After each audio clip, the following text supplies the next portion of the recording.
दोस्तों ये कहानी है डैरेन नाम के एक ऐसे लड़के की जिसका आज फ्यूनरल है, जहां उसकी मौत पर उसकी फैमिली और उसके फ्रेंड्स काफी ज्यादा दुखी हैं। लेकिन उसी वक्त हम कॉफिन में देखते हैं कि डैरेन तो अभी जिंदा है और इतना ही नहीं, वो बड़े मजे से कॉफिन के अंदर वीडियो गेम खेल रहा है। उसे कुछ भी नहीं पता कि बाहर उसे जमीन में मरा हुआ समझकर जिंदा दफनाया जा रहा है। लेकिन आखिर उसके साथ ऐसा क्यों किया जा रहा है, चलिए जानते हैं आखिर पूरी बात क्या है। लेकिन इस कहानी को जानने से पहले हमें कुछ वक्त पीछे जाना होगा, जहाँ पर हम देखते हैं कि डैरेन की लाइफ बहुत अच्छी चल रही होती है। वो अपने स्कूल में काफी पॉपुलर है और उसके अच्छे दोस्त भी हैं। साथ ही पढ़ाई में वो बहुत अच्छा है, जिस वजह से उसके पेरेंट्स को उस पर प्राउड है। उसके अलावा डैरेन के बचपन का एक दोस्त है जिसका नाम स्टीव है, जो कि डैरेन का बेस्ट फ्रेंड होने के साथ उसकी लाइफ का एक नेगेटिव पार्ट भी है। एक दिन डैरेन और स्टीव स्कूल जाते हैं, जहाँ स्टीव डैरेन को क्लास बंक करने के लिए मना लेता है, जिससे दोनों स्कूल की छत पर चले जाते हैं, जहाँ स्टीव पत्थर से स्कूल की बल्ब्स को तोड़ने लगता है और फिर डैरेन को भी ऐसा करने के लिए चैलेंज देता है। तभी क्लास में टीचर को छत से उन दोनों की आवाज सुनाई देती है, जिस कारण वो पकड़े जाते हैं और उनकी इस हरकत के बारे में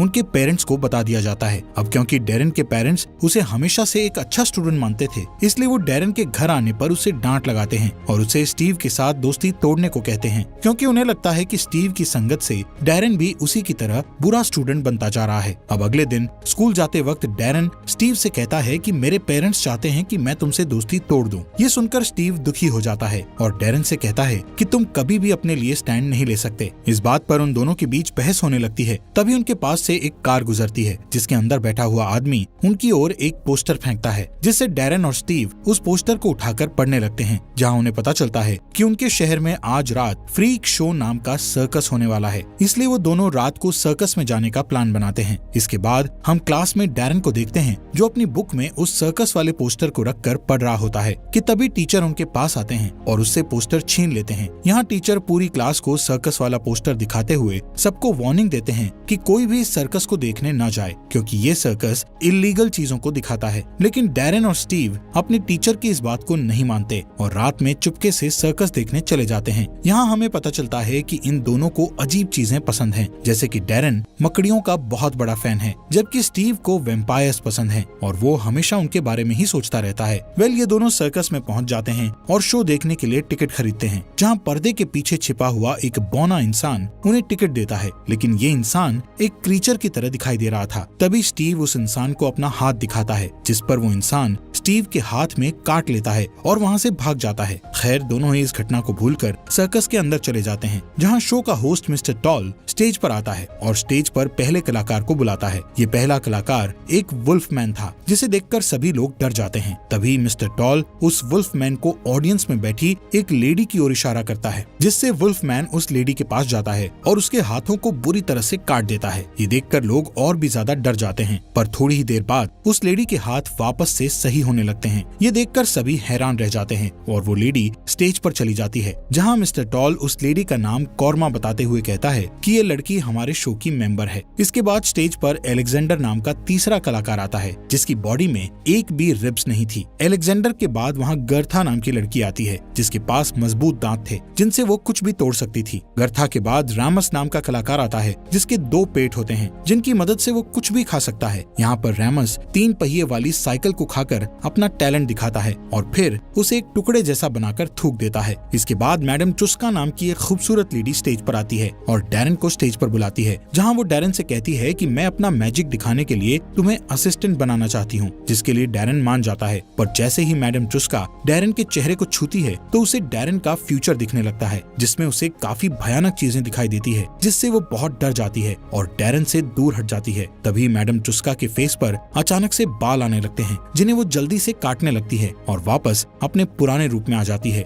इस मैजिक को देखकर ऑडियंस काफी एंजॉय करती है और उसके लिए जोर जोर से तालियां बजाने लगती है। मैडम चुस्का डैरेन के फ्यूचर को देखने के बाद इतनी डर गई थी कि वो सर्कस के लीडर लार्टन को शो बंद करने को कहती है। मैडम चुस्का डैरेन से इतना क्यों डर रही थी, ये हमें आगे पता चलेगा। यहाँ मैडम चुस्का के बार बार बोलने पर भी लार्टन उसकी बात नहीं मानता और स्टेज पर आकर अपना मैजिक दिखाना शुरू कर देता है। लार्टन स्टेज पर अपनी साथी मकड़ी को लाया था, जिसका नाम ऑक्टा था। यहाँ लार्टन एक इंस्ट्रूमेंट बजाते हुए डांस करने लगता है, जिसके साथ ऑक्टा भी डांस करने लगती है। इसी दौरान स्टीव लार्टन को पहचान जाता है कि वो एक वेम्पायर है। असल में स्टीव ने एक बुक में लार्टन के बारे में पढ़ा था। तभी स्टीव डैरन को बताता है कि लार्टन एक वेम्पायर है और उसका असली नाम वर है। इसी बीच स्टीव और डैरन के टीचर पुलिस को लेकर वहाँ पर आ जाते हैं और शो को बंद करवाने लगते हैं। ये दोनों टीचर से छुपने के लिए बैक स्टेज पर आ जाते हैं, जहाँ मौका देखकर डैरन लार्टन के रूम से ऑक्टा को चुरा लेता है, क्योंकि पहली नजर में ही उसे ऑक्टा पसंद आ गई थी। डैरन ऑक्टा को लेकर रूम से जा ही रहा था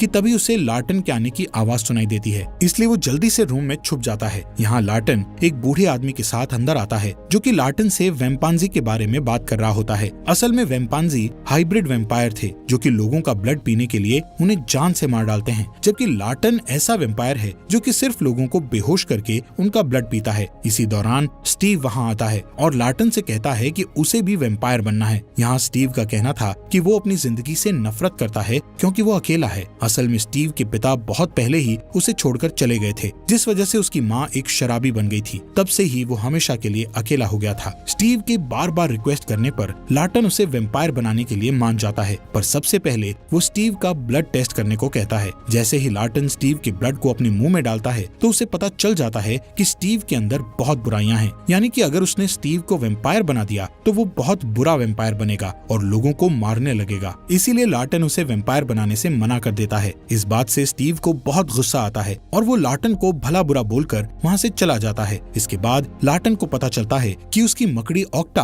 बॉक्स में नहीं है, इसीलिए वो ऑक्टा को ढूंढने लगता है। ये देखकर डैरन काफी घबरा जाता है और लार्टन से बचते हुए वहाँ से भाग जाता है। डैरन भागते भागते सड़क पर पहुँच जाता है, जिस दौरान एक कार वहाँ आती है, जिसमें बैठे दो लोग डैरन को पकड़ लेते हैं। ये वही कार थी जिससे एक आदमी ने सर्कस का पोस्टर फेंका था। इस कार के अंदर मर्लॉग और मिस्टर टिनी नाम के दो आदमियों को दिखाया जाता है। इन दोनों के डैरन से पूछताछ करने पर पता चलता है कि उन्होंने गलत लड़के को किडनैप कर लिया है। असल में वो डैरन के दोस्त स्टीव को एक मकसद के लिए ढूंढ रहे थे। इसके बाद वो दोनों डैरन को कुछ बताए बिना ही उसे उसके घर पर ड्रॉप कर देते हैं। अगले दिन डैरन ऑक्टा को अपने बैग में रखकर स्कूल ले जाता है, जहाँ स्टीव ऑक्टा को देख लेता है और उसके साथ खेलने लगता है। तभी गलती से उसके हाथ से पिंजरा गिर जाता है और ऑक्टा वहाँ से भागने लगती है। ये देख डैरन ऑक्टा को पकड़ने की कोशिश करता है, जबकि स्टीव उसे मारने के इरादे से उसका पीछा करता है। ऑक्टा भागते भागते हॉल में आ जाती है, जिसे देखकर सभी स्टूडेंट्स बुरी तरह डर जाते हैं और इधर उधर भागने लगते हैं। कुछ देर बाद ऑक्टा एक खिड़की से बाहर भागने की सोचती है, पर भागने से पहले वो स्टीव के गाल पर काट लेती है, जिस वजह से स्टीव फर्श पर गिर जाता है और मकड़ी के जहर के कारण बेहोश हो जाता है। इसके बाद डैरन लार्टन के पास जाता है और उसे सारी बात बताकर स्टीव की जान बचाने को कहता है। लार्टन शुरू में उसकी मदद करने से इनकार कर देता है, लेकिन जब डैरन उससे बार बार रिक्वेस्ट करता है तब लार्टन एक शर्त पर उसकी मदद करने का कहता है। वो अपनी शर्त बताता है कि डैरन को उसका वेम्पायर असिस्टेंट बनना होगा, यानी कि उसे अपनी फैमिली, फ्रेंड्स और अपनी पूरी सोशल लाइफ को छोड़ना होगा। डैरन सिर्फ स्टीव को बचाना चाहता था, इसलिए वो लार्टन की शर्त मान लेता है। जिसके बाद लार्टन डैरन के हाथ में नेल्स चुभाता है और उसके ब्लड में वेम्पायर ब्लड को मिक्स कर देता है, जिससे डैरन हाफ वेम्पायर में बदल जाता है। जिसके बाद डैरन लार्टन को लेकर हॉस्पिटल जाता है, जहाँ लार्टन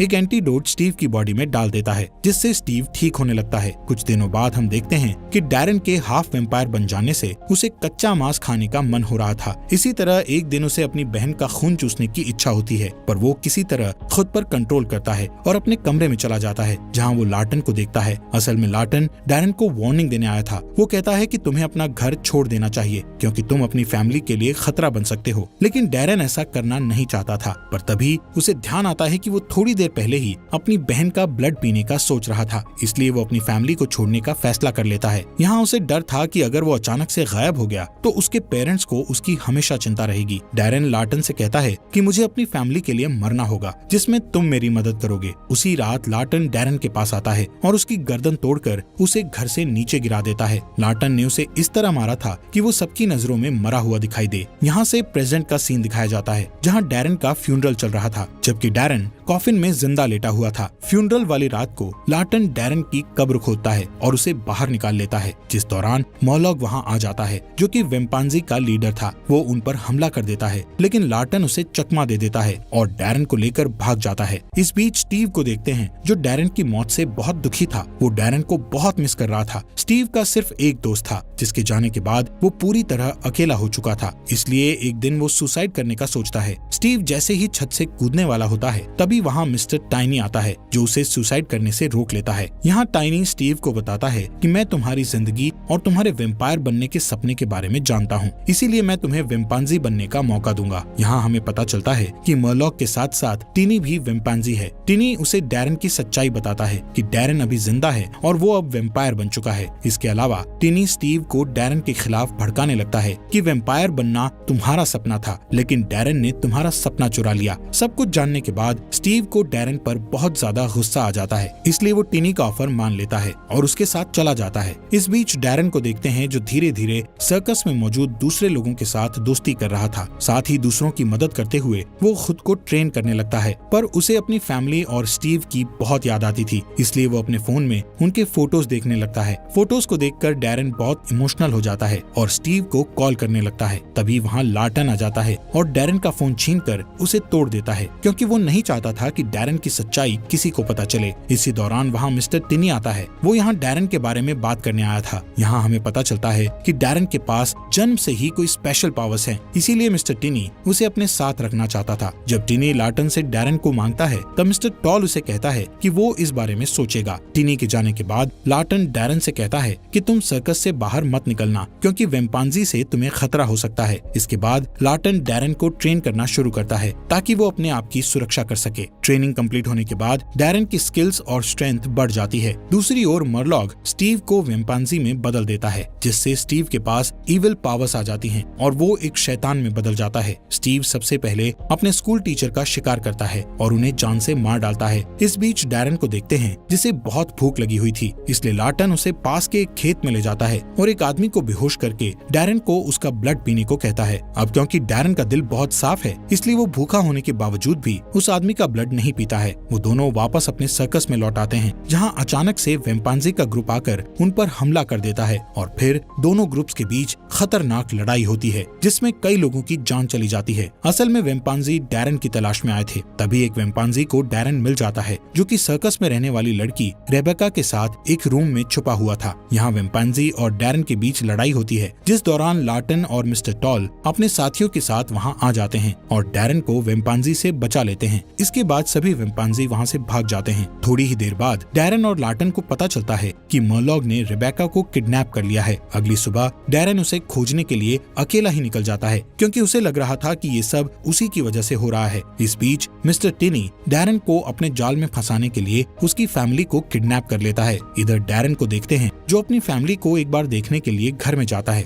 मगर उसका घर पूरा खाली था। तभी उसकी नजर टेबल पर रखे पोस्टर पर जाती है, जिस पर टिनी ने लिखा था कि वो सर्कस में उसका इंतजार कर रहा है। यहाँ लार्टन भी वेम्पांजी से लड़ाई करने का फैसला करता है और अपने वेपन्स को इकट्ठा करने लगता है। जिसके बाद डैरेन सर्कस में आ जाता है, जहाँ वो रेबेका और अपनी फैमिली को दीवार पर लटका हुआ देखता है। यहाँ स्टीव को वेम्पांजी के साथ देखकर डैरेन समझ जाता है कि वो वेम्पांजी बन चुका है, इसलिए वो बिना किसी हिचकिचाहट के स्टीव पर हमला कर देता है। इसी दौरान लार्टन भी आ जाता है और मॉर्लॉक के साथ लड़ाई करने लगता है। अब क्योंकि डैरेन ने ब्लड नहीं पिया था, इसलिए वो बहुत कमजोर हो जाता है और स्टीव से हारने लगता है। तभी रेबेका खुद को आजाद करती है और डैरेन को उसका ब्लड पीने को कहती है, ताकि डैरेन के पास फिर से पावर आ सके, लेकिन डैरेन उसका ब्लड पीने से मना कर देता है। तब रेबेका उसे समझाती है कि मुझे कुछ नहीं होगा और मैं ठीक हो जाऊंगी। ये सुनकर डैरेन उसका ब्लड पीने लगता है। दूसरी ओर लार्टन बहुत बुरी तरह से घायल हो गया था, लेकिन वो हार नहीं मानता है और लड़ाई करते हुए वो मॉर्लॉक के दिल में चाकू मार देता है, जिससे मॉर्लॉक की वहीं पर मौत हो जाती है। इधर डैरेन अपनी पावर लौटने के बाद स्टीव से लड़ना शुरू करता है। तभी मिस्टर टिनी वहाँ आता है और उन्हें लड़ने से रोक देता है, जिसके बाद मिस्टर टिनी अपनी स्पेशल पावर्स का यूज करके मॉर्लॉक को जिंदा करता है और उसे एक क्रीचर में बदल देता है। मिस्टर टिनी दोनों लड़कों को अपने साथ चलने को कहता है, जिस पर डैरेन उसके साथ आने से मना कर देता है, लेकिन स्टीव बुराई का रास्ता चुनता है और मिस्टर टिनी के साथ जाने लगता है। दोनों के जाने के बाद लार्टन डैरेन की फैमिली को हिप्नोटाइज करके उनकी अभी वाली याददाश्त को मिटा देता है, जिससे वो सभी इस घटना को भूल जाते हैं हैं। मूवी के लास्ट सीन में हम देखते हैं कि डैरेन सर्कस में वापस आ जाता है, जिसे देखकर सर्कस के सभी मेंबर्स उसका वेलकम करते हैं और उसे घर जैसा महसूस कराते हैं। इसी के साथ ये अमेजिंग मूवी यहीं पर खत्म हो जाती है। दोस्तों, आपके अपने चैनल को सब्सक्राइब करने के लिए आपका दिल से शुक्रिया।